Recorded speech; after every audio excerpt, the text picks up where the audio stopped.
The following story has been brought to you by StoriesToInspire.org. I got a call, I must tell you, as somebody a little bit outside of New York, and they told me that unfortunately their daughter is off. I don't know what off meant. I said, what do you mean? She's off the derech. Why? We don't know. We sent her to Finest Beis Yaakov.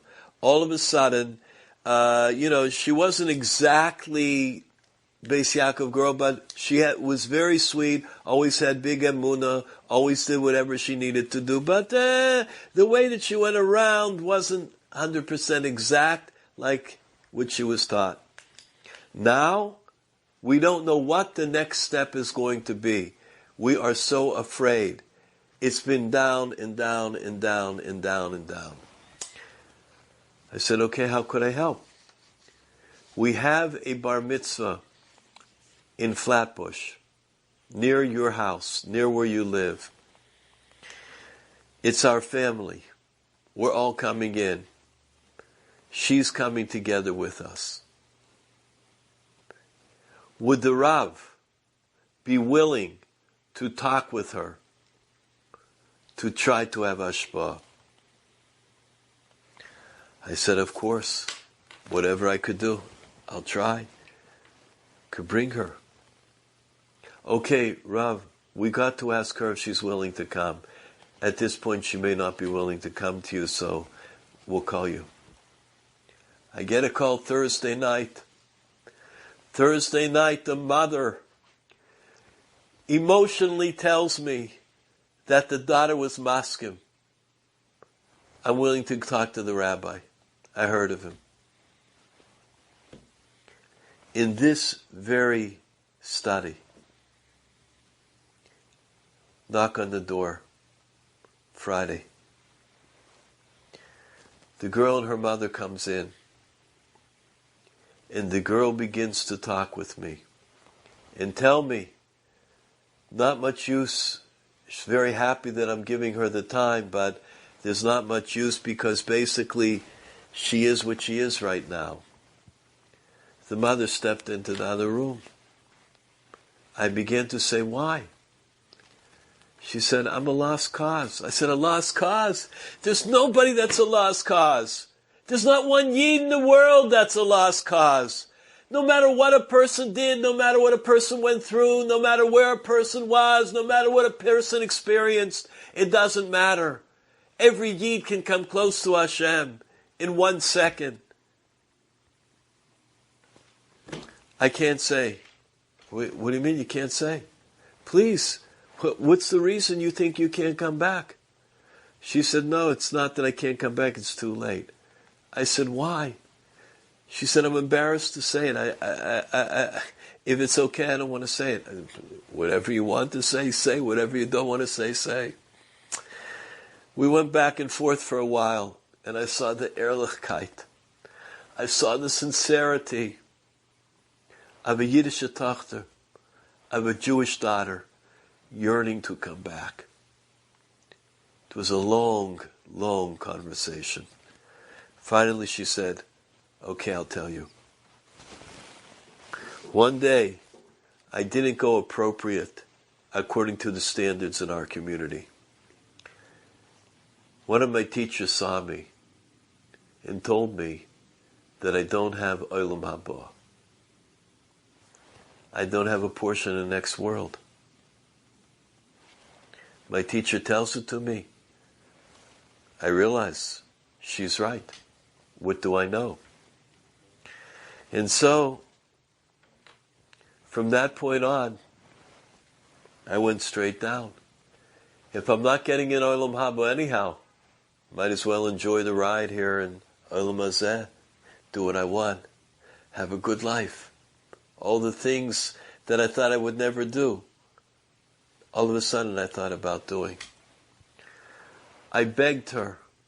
I told her, do you realize, for 1 second, the greatness in you, the greatness in a person that already made certain decisions and she was willing to come to speak to a rav, a rabbi, who was willing to talk about all these things and things that are embarrassing and things that are very hurtful to an individual. And you came and you talked about it. And I see your sincerity. I see your ehrlichkeit. I see how refined you are. You have olam haba. In order to lose olam haba, a person has to do certain things. Lo yoleinu v'al kol beis Yisrael. And believe me, I'm a rav. And I'm telling you, you didn't do it. I'm telling you, you have Gan Eden. You have olam haba. It's still right with you, next to you.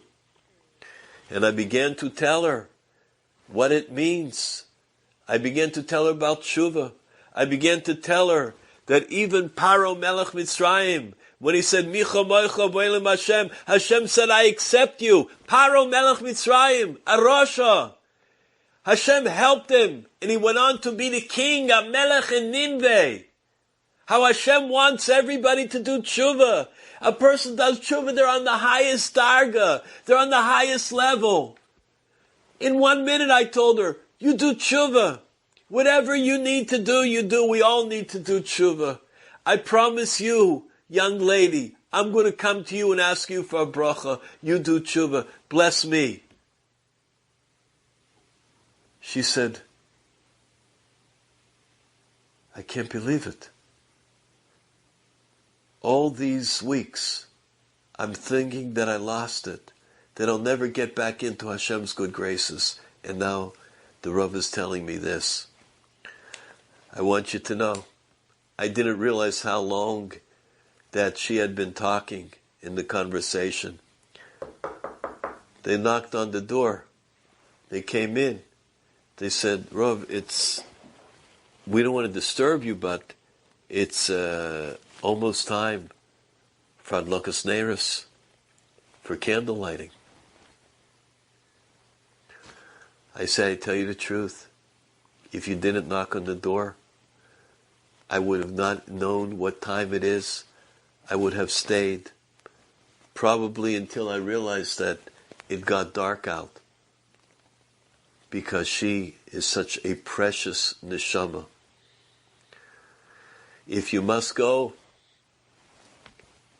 go. But I told her, you must give me your word that you're going to come back and that we're going to map out a road, a path, straight back to the highest level that a Jewish daughter can be on. She was maskim. She agreed. I can say, Hodul Hashem ki tov. She today is back even higher than she was before. We need to understand that there is a world out there, a world of the most wonderful Yidden in the world. As Rabbi Nachman of Breslov says, that you have 600,000 oisios in the Torah. Those 600,000 oisios, if Chas v'Shalom, one falls off, you got to fill it in. If one becomes a little weak and the ink becomes light, you've got to go over it. There are 600,000 root neshamas in Klal Yisrael. The whole Klal Yisrael is a Sefer Torah. If you find an ois, a yid, that fell off in the Torah, you be the Sefer. Put it back in. If you meet someone and they're a little shvach in their observance, you be the Sefer. Fill it in. Esa nefesh. That neshama will be considered yours. Enjoyed this story? Come again. Bring a friend. StoriesToInspire.org